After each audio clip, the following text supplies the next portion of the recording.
यस्मिन् दिने धर्मः सत्तायास्त्रं भविष्यति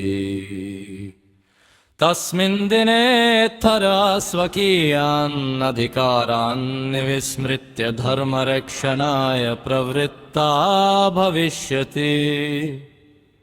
सत्ता च देशं विक्रीयापि स्वात्मानं देशभक्तं कथयिष्यति।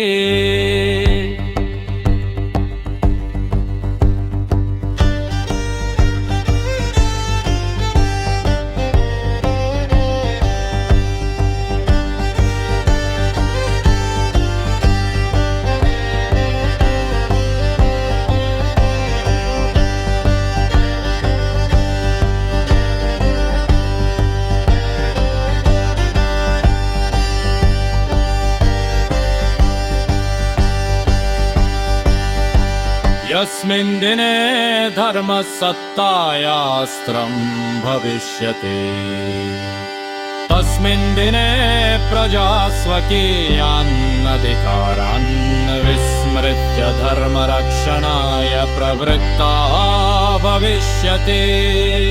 सत्ता च देशं विप्रियापि स्वात्मानं देशभक्तं कथयिष्यति।